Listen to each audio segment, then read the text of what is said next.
разум включается через звук. Аннаврити шабда, таннаврити шабда. Последний афоризм Веданта Сутры, главного такого логического произведения, где вся суть вед содержится, так и говорит: аннаврити шабда, таннаврити шабда. Освобождение или свобода, она приходит через духовный звук. Потому что через звук услышь, чтобы увидеть. Через звук мы начинаем видеть себя. Понимаете? Поэтому ведическая культура — это культура звука. Важнее видеть, чем слышать. Хотел вас спросить, честно, скажите, вот когда вы меня только увидели, у вас сложилось определенное впечатление обо мне? После того, как вы стали слушать, у кого мнение поменялось? Поднимите руки. Мрачно. Или вы очень хорошего мнения обо мне были изначально? Хорошо, давайте не мой пример, другой какой-нибудь пример. Ты смотришь на человека, думаешь, какой надменный, какой гордый, какой вообще противный. Начинаешь с ним общаться, думаешь, блин, какой глубокий, какой разумный. Было такое? А было такое, снаружи смотришь, думаешь, какой классный вообще, какой мягкий, какой... Начинаешь общаться, думаешь, какая какашка вообще. Было такое? То есть, что важнее, видеть или слышать? Слышать. Видеть — это поверхностный взгляд. Когда кто-то говорит, покажите нам Бога. Дурак. Во-первых, он не мальчик на побегушках, а во-вторых, услышь его. Услышь его, он в священных писаниях, он в звуке молитвы, он в звуке мантры. И через это тебе откроется сердце Бога. Мы можем почувствовать через звук сердца Бога. Кто-нибудь молился хоть раз? Кто-нибудь чувствовал Бога хоть раз в молитве? Это же реальность. А кто-нибудь менял полностью свое представление о человеке после одного искреннего разговора? Ты думал, негодяй, искренне поговорил и думаешь, Господи, какой искренний человек. Было такое хоть раз?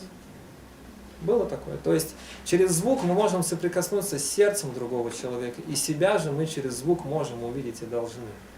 Поэтому если кто-то хочет измениться, да, на самом деле, что спрашивать, иначе мы бы здесь не были.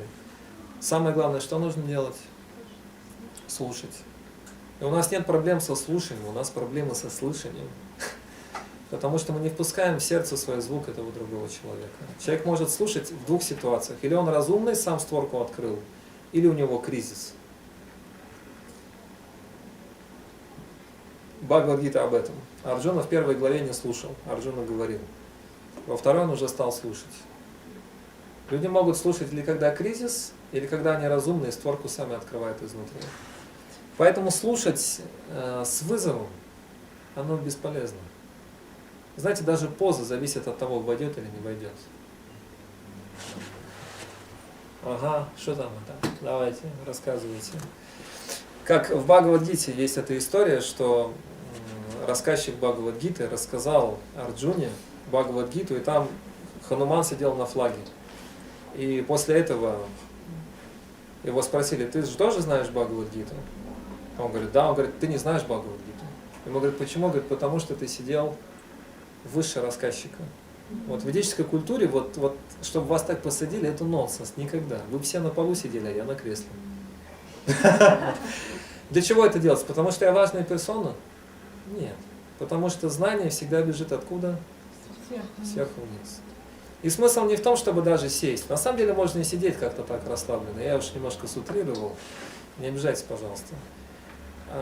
Смысл, что у тебя в сознании?